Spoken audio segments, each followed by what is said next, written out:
Zuri had always been different from the other girls in her village. While most were content with what life gave them, she carried dreams in her heart that stretched far beyond the dusty roads and small huts around her. She believed that life could be beautiful if one had love, respect, and a partner who truly cared. That was why when she met Kofi, a humble carpenter who worked with his hands and carried honesty in his eyes, her heart knew it had found a home. Kofi was not rich, his clothes were simple, and his tools were old, but he treated Zuri like a queen. He listened when she spoke, encouraged her dreams and promised her that together, even with little, they could build a life filled with joy. People whispered behind her back, asking why a girl like her would waste her beauty and intelligence on a poor man. But Zuri only smiled. She knew something they did not. Money could buy comfort, but it could never buy the warmth she felt when Kofi held her hand. In a world where status and wealth ruled, Zuri dared to choose love, even if it meant standing alone against the judgment of others. Backhand index pointing right Cheho to main ISI style main second outline the family's disapproval 200 words. Be leak done? When Zuri finally told her family about Kofi, the reaction was nothing close to what she had hoped for. Instead of joy or excitement, her relatives looked at her with shock and disappointment. Her mother shook her head in disbelief, and her uncles laughed bitterly, saying she had lost her mind. They could not understand why a young woman from a respected and wealthy family would choose a poor carpenter when men of influence, politicians and businessmen were lining up to marry her. They reminded her of the family name, the comfort she was born into, and the shame she would bring if she tied herself to a man with nothing but calloused hands and a tiny workshop. Some even mocked Kofi, calling him a beggar in disguise, saying love cannot fill an empty stomach. Every dinner at home became a battlefield. Her aunt would throw cruel words like daggers, telling her she would regret it. Her brothers mocked her, whispering about how she would soon be wearing rags and begging them for help. They painted pictures of her future filled with endless suffering, hunger and regret. But the more they attacked her choice, the stronger her heart held on to Kofi.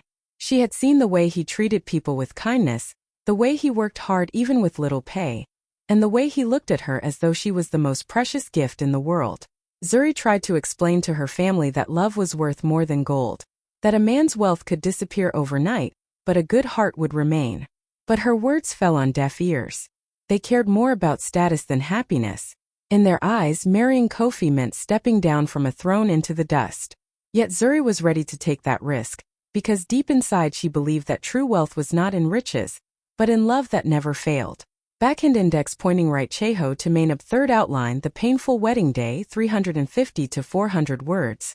Be ISI engaging or emotional tone main leak done? The morning of Zuri's wedding was supposed to be the happiest day of her life, yet a heavy silence filled the air. She wore a simple but beautiful gown, her face glowing with love and hope, but her heart carried the weight of rejection. As she walked into the small church, her eyes scanned the rows of chairs. So many were empty. The absence of her family was loud, almost louder than the whispers of those who had come. Some guests murmured with pity, others smirked, shaking their heads as if to say, "She threw her life away for a poor man." Every glance, every whisper tried to pierce her courage, but Zuri lifted her chin high. Kofi stood at the altar, nervous yet shining with pride. He had no riches to offer her, but his eyes spoke volumes of the love he carried in his heart. When their eyes met, it was as though the world disappeared. In that moment, she knew she had made the right choice, no matter what anyone said. The vows were spoken softly, but each word carried a weight of truth and promise. It was not a grand wedding with gold and glitter, but it was filled with something far more precious: genuine love. Outside, some villagers whispered about her foolishness, saying she had traded palaces for poverty. But Zuri's smile never faded. As the couple walked out hand in hand, the sun broke through the clouds, lighting up her face.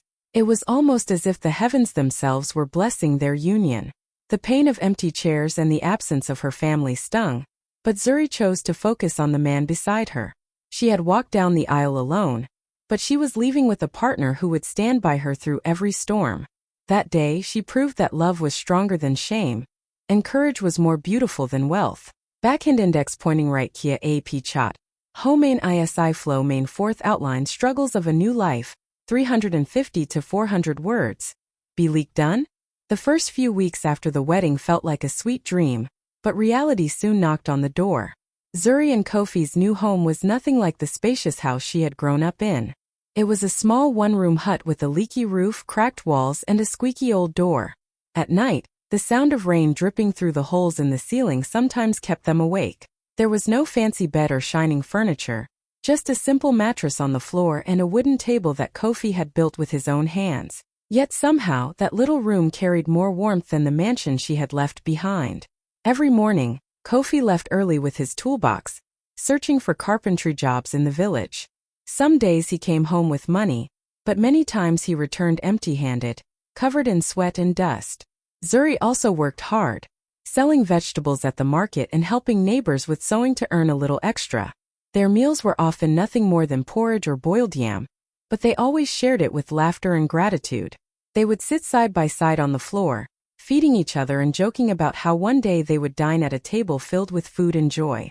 Life outside their home was not so kind. People in the community mocked Zuri whenever she passed by.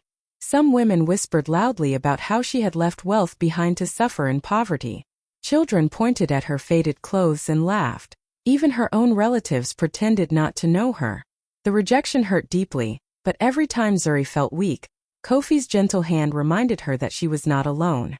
Though life was hard, their love became their strength. They leaned on each other when the world turned its back, reminding themselves that storms do not last forever. Every struggle they faced together only made their bond stronger. For Zuri, the little one-room home was not a symbol of lack, but a beginning, a seed planted in love that would one day grow into something far greater. Backhand index pointing right Kia Mainab Aap Kalia 5th. The whispers in the village soon turned into open mockery.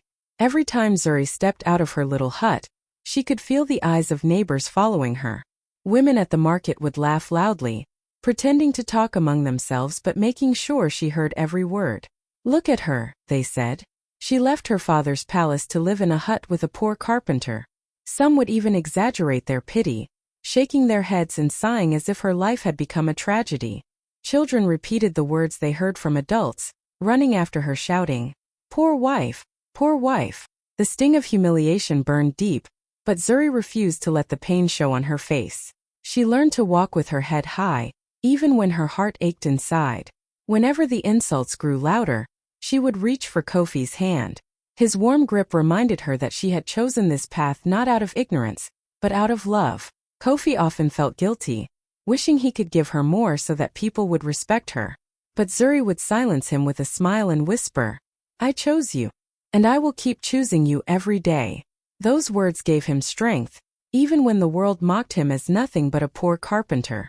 The cruelest moments came when Zuri met her old friends, dressed in bright clothes and surrounded by luxury. They looked her up and down with smirks, asking fake questions like, "So, how is life in your little palace?" Every word was coated with sarcasm. Zuri swallowed the hurt, refusing to break in front of them. She knew her worth was not measured by the walls of her house but by the love in her home. Though the laughter of neighbors was loud, the bond between Zuri and Kofi was louder. They faced the insults together, turning pain into fuel for hope.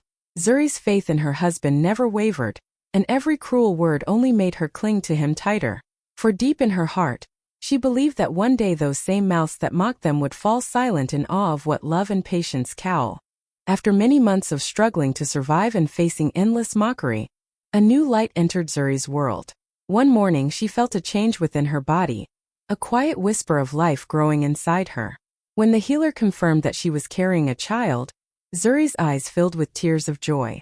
She ran to Kofi, her hands trembling as she shared the news. For a moment, the weight of poverty, the shame of rejection, and the pain of insults all disappeared.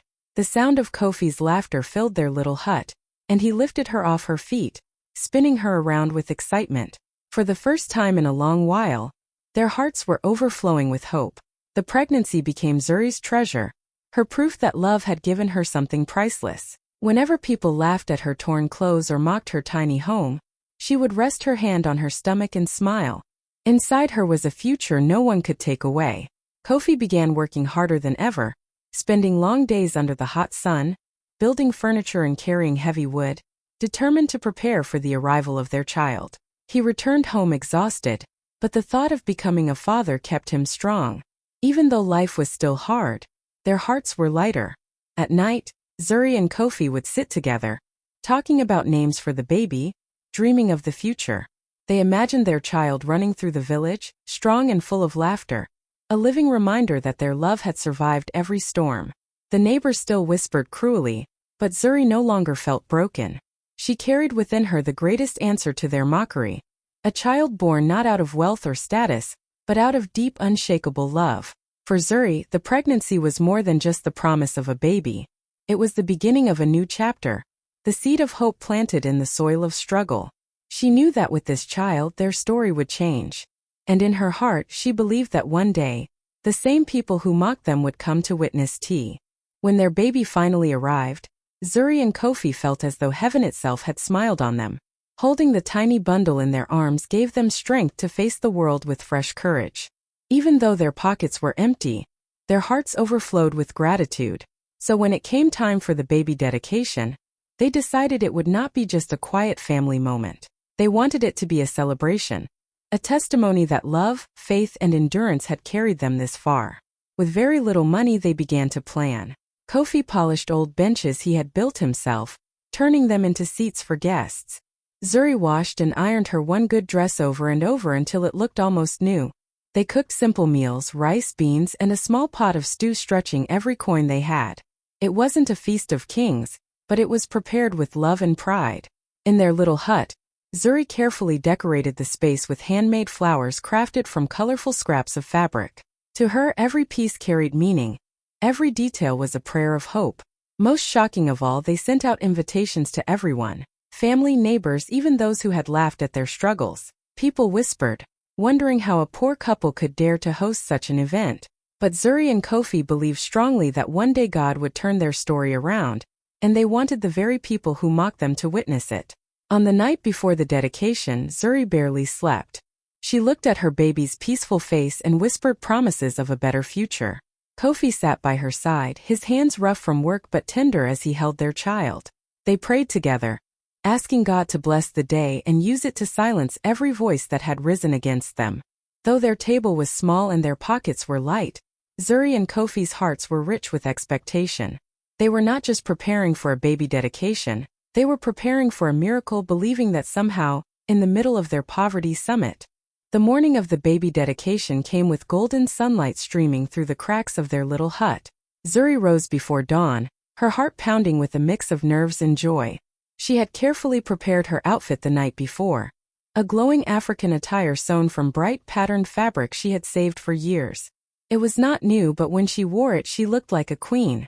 Her baby, wrapped in colorful cloth, rested peacefully in her arms, his tiny breaths a reminder of why this day was so special. Outside, the village buzzed with curiosity. People who had mocked them came, not out of love, but to see what kind of celebration a poor carpenter and his wife could host. Some expected embarrassment, others came simply to laugh. But still, the crowd grew larger than Zuri or Kofi had imagined. Neighbors filled the benches Kofi had polished, while children ran around, whispering about how small the feast would be. Zuri's relatives, dressed in fine clothes and jewelry, walked in late with proud expressions, as if to remind her of what she had left behind. Despite the tension, Zuri stood tall. She held her baby close, smiling with a quiet confidence that silenced her trembling heart. Kofi, standing beside her, looked at her with pride as if she were the most beautiful woman alive. Together they welcomed the guests, offering food that was simple but served with warmth and dignity.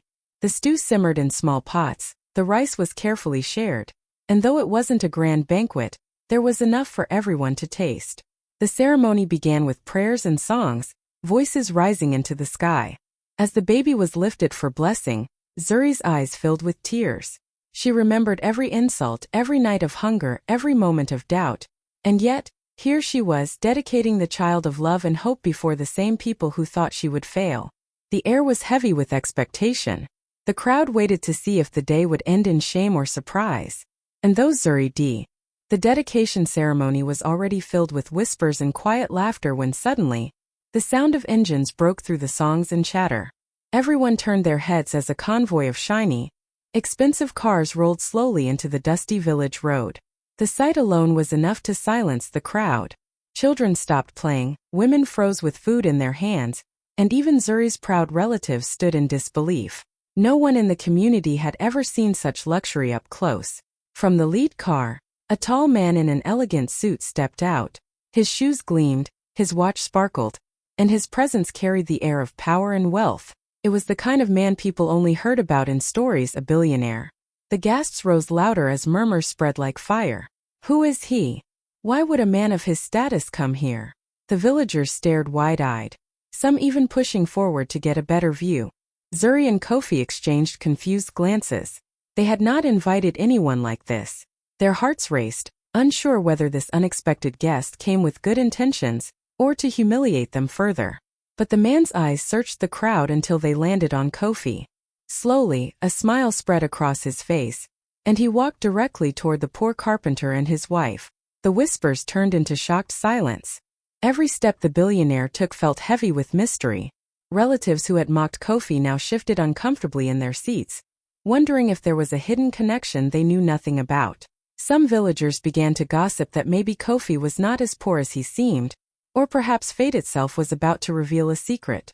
By the time the billionaire finally reached them, the entire crowd was holding its breath. He looked at Kofi, then at the baby in Zuri's arms, and spoke words that would change everything. His arrival was no accident, it was destiny. In that moment, the dedication turned from a humble village gathering into a stage for a miracle that no one would ever forget. The crowd leaned forward, their eyes wide, waiting for the billionaire to speak. Zuri clutched her baby tighter, her heart racing while Kofi stood frozen, unsure of what was happening. Then the man smiled warmly and said words that left everyone stunned. He revealed that many years ago, long before the world knew his name, he had been a young man who had lost everything. He was broke, hungry, and hopeless. No one wanted to help him. People mocked him, turned him away, and treated him as though he was invisible. But on one of those darkest days when he had nowhere to go, it was Kofi, the poor carpenter standing before him, who had shown him kindness. Kofi had shared his food, given him a place to rest for the night, and spoken words of encouragement that kept him from giving up. "You told me," the billionaire said, his voice trembling. "Hardship is not forever. One day your story will change. Keep going." Those words carried me when I wanted to quit. The silence in the crowd was so heavy that even the wind seemed to pause. Neighbors who once mocked Kofi now stared at him in disbelief. Relatives who had called him worthless shifted uncomfortably in their seats. They remembered the insults, the laughter, the rejection, and now here was proof that the man they had despised was a silent hero. The billionaire went on to explain that he had never forgotten that day. Even as success found him, even as he built his empire, he had searched for the man who had lifted him when he was down. "And today," he said, his eyes filled with emotion, "I have finally found you, Kofi, the man who gave me hope when I had nothing." Tears welled in Zuri's eyes while Kofi stood speechless, his lips trembling. The crowd gasped in awe, realizing they were witnessing a divine twist of fate. What many thought was shame had turned into honor.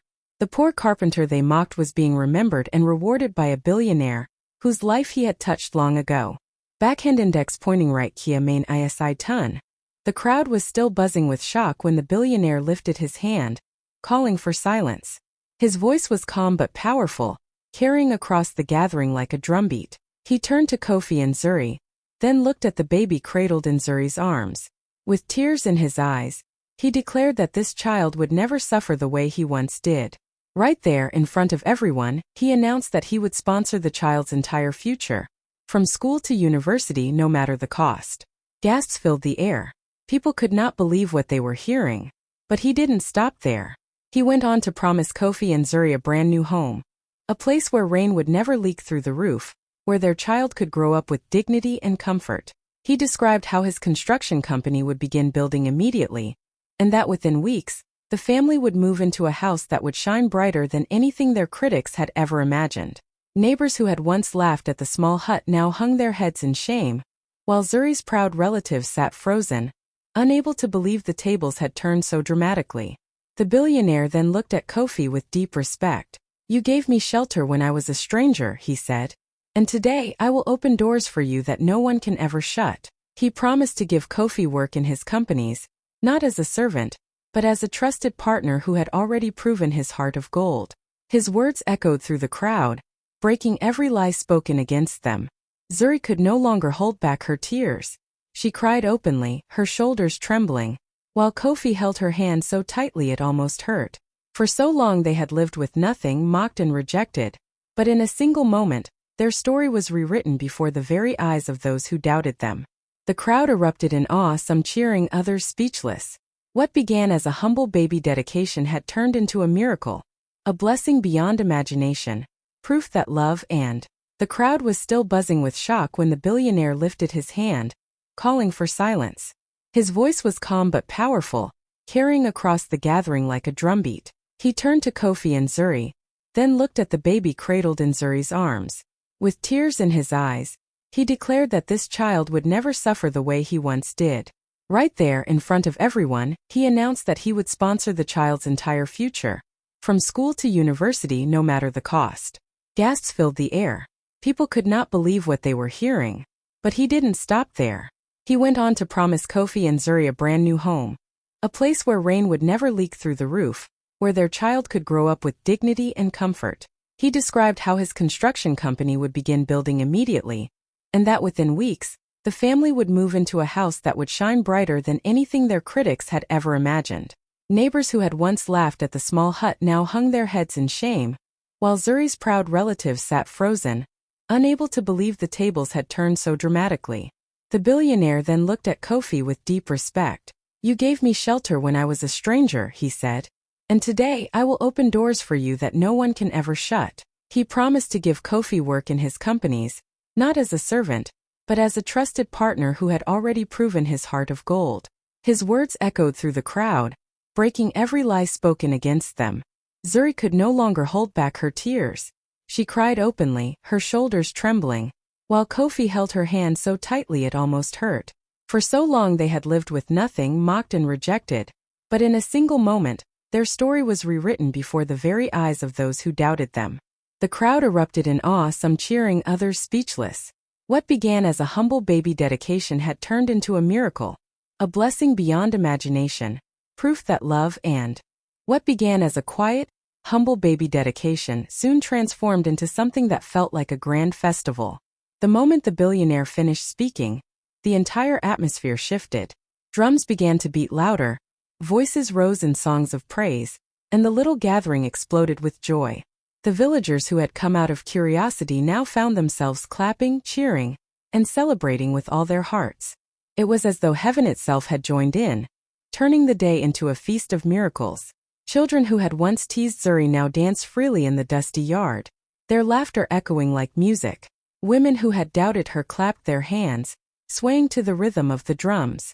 Even the men who had mocked Kofi's poverty now shouted praises, unable to deny the hand of destiny at work. What was meant to be a day of quiet prayers had suddenly become the greatest celebration the village had seen in years. Food that seemed too little in the morning somehow stretched to feed everyone.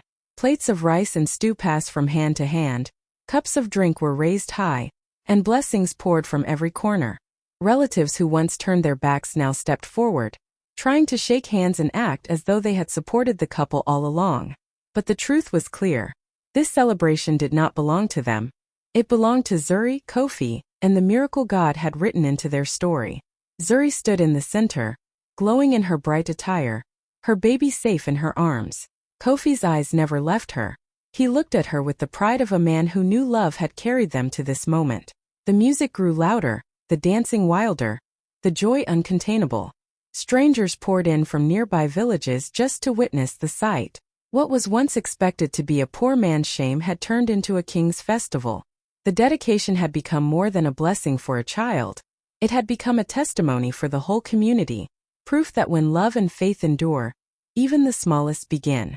As the music echoed through the village and laughter filled the air, Zuri stood still for a moment, her eyes fixed on Kofi. Tears of pride welled up, blurring her vision, but her heart saw everything clearly. She remembered the empty chairs at their wedding, the cruel words from relatives, the laughter of neighbors when she carried water in her torn dress. She remembered nights when they went to bed hungry, holding each other for strength. Through it all, she had chosen him, the man with nothing but a good heart and hands that never stopped working. And now, standing in the glow of this miracle, she knew she had made the right choice. Kofi noticed her tears and gently reached for her hand, squeezing it as if to say, "We made it." His eyes held the same love he had given her from the very beginning, but now there was something more, pride. Pride that the woman who could have had everything chose him instead, and that her choice had brought them blessings beyond imagination. Around them, people who once mocked whispered in disbelief. They saw with their own eyes that wealth without love meant nothing, but love with faith could move mountains. Zuri's life was proof. While others had chased gold, she had chosen a heart of gold, and that decision had written a story greater than riches ever could. The billionaire's promises meant security, houses, education, and opportunities they had never dreamed of. But for Zuri, the royal treasure stood right beside her. The blessings were powerful, yes, but the greatest blessing was the love that carried them through storms, through shame, through hunger, and now into honor. As she gazed at Kofi, her heart whispered, "I did not lose anything. I gained everything." In that moment, she realized love had triumphed over money, status, and pride. Love had rewritten their destiny. And in front of the entire village, Zuri and Kofi became living proof that true love is stronger, richer, and more powerful than all the gold in the world. As the celebration slowly came to an end, Zuri and Kofi stood together, their baby safe in her arms, their fingers locked tightly as if they would never let go. The little hut that once held their struggles would soon be replaced with a home of dignity, their child's future secured, and their honor restored before everyone who had doubted them. For the first time in years, Zuri did not feel the sting of shame. Instead, her heart overflowed with peace. Neighbors who once laughed now spoke with respect. Relatives who had mocked now bowed their heads, unable to meet her eyes. And as the drums beat softly in the distance, people whispered about how their story would be told for generations. It was more than just a baby dedication. It was a miracle, a living testimony that life can change in a single moment. Zuri looked at Kofi and smiled through her tears. She had not chosen wrongly. In choosing love, she had chosen the greatest wealth of all. Together, they had walked through fire and come out shining brighter than gold. Their story became a lesson to the entire community. Never despise humble beginnings, never mock love, and never doubt what destiny can do. Hand in hand, they walked forward into a new beginning. Not just as a poor carpenter and his wife, but as living proof that true love and faith can rewrite any story. Backhand index pointing right up AAP Cheho to main Puri 15 outlines key script KO combine Karka Ek. Complete 4,000 plus word story Bana done?